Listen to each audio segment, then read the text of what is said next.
નવસારી જિલ્લામાં મતદાર યાદીમાંથી નામ કાઢી નાખવાના મુદ્દે કોંગ્રેસ દ્વારા ઉગ્ર વિરોધ કરવામાં આવ્યો। જિલ્લા કોંગ્રેસનો આક્ષેપ છે કે જાણબૂજીને લઘુમતી સમાજના મતદારોના નામ યાદીમાંથી દૂર કરવામાં આવ્યા છે। જિલ્લા કોંગ્રેસ પ્રમુખ શૈલેષ પટેલની આગેવાની હેઠળ તથા ધારાસભ્ય આનંદ પટેલની હાજરીમાં મોટી સંખ્યામાં કોંગ્રેસ કાર્યકરો કલેક્ટર કચેરીએ પહોંચ્યા હતા અને સૂત્રોચ્ચાર સાથે ધરણા કર્યા હતા। કોંગ્રેસના નેતાઓએ જણાવ્યું કે મતદાર યાદી અધિકારીઓ દ્વારા ઘરે ઘરે યોગ્ય તપાસ કર્યા વગર નામો કાઢી નાખવામાં આવ્યા છે, જે લોકશાહીના મૂળભૂત અધિકારો પર આઘાત છે। ખોટી રીતે કાઢી નાખવામાં આવેલા તમામ મતદારોના નામ તાત્કાલિક ફરીથી મતદાર યાદીમાં ઉમેરવા તેમજ જવાબદાર અધિકારીઓ સામે કડક કાર્યવાહી કરવાની માંગ કરી છે। અમે શાંતિથી બેઠા છે। પાંચ જણને કીધું અમે પાંચ જણા જવા તૈયાર છે। બીજો જેટલા માય આટલી ઓફિસ છે, અમે કઈ મારામારી કરવાના? અમે હિસ્ટ્રી સીટર છે। એક જનપ્રતિનિધિને આવી રીતે અટકાવવામાં આવે અને તમે એમ કહો કે પાંચ જણાએ જવાનું, મુખ્યમંત્રી હોય ને તો તેની ઓફિસમાં બી મુખ્યમંત્રી બી 25 ને 50 જણાને સાંભળે જ છે, તો કલેક્ટર મુખ્યમંત્રીથી બી ઉપર છે અને જનપ્રતિનિધિને નથી સાંભળવું।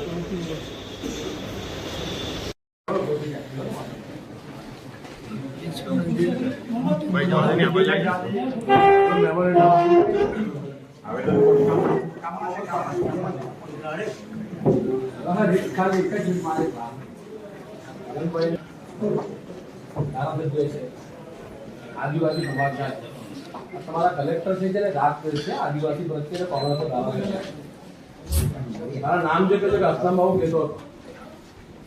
આ મુદ્દો આનંદભાઈ તમને પણ વિનંતી કરું વિધાનસભામાં ઉઠાડજો। બીજી વાર ભારતીય જનતા પાર્ટીના એજન્ટ છે, એ કલેક્ટર નથી, એ પોતાને નવસારી જિલ્લાના મહારાણી સાહેબ સમજે।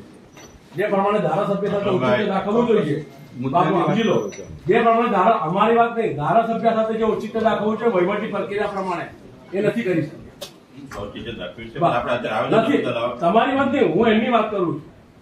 એને કલેક્ટર તરીકે એમને ધારાસભ્ય પ્રત્યે ઉચિત રાખવું જોઈતું, એ નથી રાખ્યું। ના, ખાલી અમારી નોર્મલ રિક્વેસ્ટ છે, અમારા જનપ્રતિનિધિ છે, જનપ્રતિનિધિને મળવા જવું હોય તો પોલીસ ક્યાં અટકાવે અને એમ કે 5 જ જણાએ જવાનું, એટલે જે પીડિત છે, જેઓ રજૂઆત કરવાના છે, એ 5ની જગ્યાએ કદાચ અમે એમ કહીએ કે મુખ્ય આગેવાનો છે 10 જણાને જવા દો, તો ના, 5 જ જણા જવાનું, એટલે એ કોઈ કાયદાની જોગવાઈ મુજબ છે કે પછી જનપ્રતિનિધિને રોકવાનો પ્રયત્ન છે? આ તો એકવાર નહીં, બીજી વાર આવું અપમાન થયું છે સાહેબ, અને બીજી વાર અમે નીકળી ગયા। આદિવાસી ધારાસભ્ય 2 કલાક અમારો ધારાસભ્ય આદિવાસી છે એટલે આવું વર્તન છે, કોંગ્રેસમાં છે એટલે આવું વર્તન છે। એ ધારાસભ્ય કે સંસદ સભ્ય ચૂંટાયેલો જનપ્રતિનિધિ આવે એટલે એને બાણાગઢ લેવા આવવું પડે, તો આ બાણાગઢ લેવા આવવાની તો વાત જ દૂર છે, એની સાથે અપમાન જે કરે કઈ તમારે ચેન્જ કરવાનું?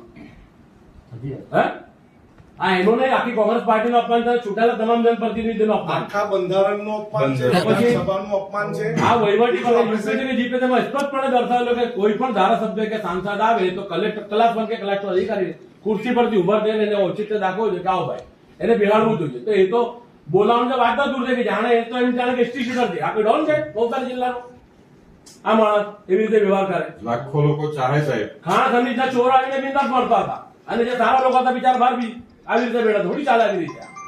આપણે તો સાહેબ એક જ છે, આપણે તો કોઈ એવું મળે નહીં કે કોઈ કલેક્ટર કચેરીમાં કોઈ હંગામો કર્યો હોય, કોઈ મગજમારી કરી હોય, કોઈ અધિકારીનું માન સન્માન નહીં જાળવવું હોય। બીજી વાર એવું થયું ને પોલીસના એમ જ કે 5 એટલે 5 જ।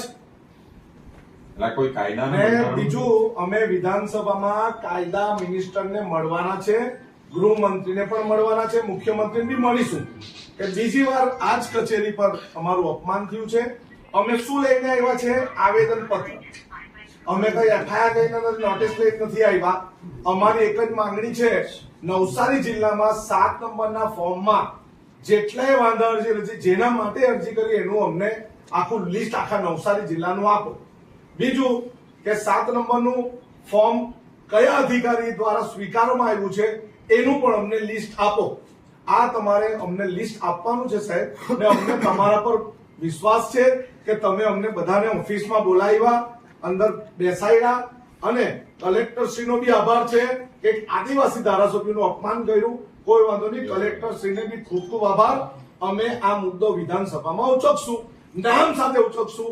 જે પોલીસે અટકાવ્યો એના બી નામ સાથે મુદ્દો અમે ઉચકશું. સાહેબ ચાલો આવેદન પત્ર આપો. ધારાસભ્યશ્રી માટે બધાને આપના કલેક્ટરને નથી માં, એટલે એક તમે ગુલામ બીજી વાર સાહેબ આવું છું, બીજી વાર આપના કલેક્ટરને તો નથી, આપણે છે માટે કે 5 વ્યક્તિને એટલે કીધું કે સારી રીતના રજૂઆત થઈ શકે. સાહેબ આમાં કઈ વ્યવસ્થા ખોરવાઈ? ચાલો ચાલો તમારા કરતા મોટી ઓફિસ તો એમની છે. આ પકડી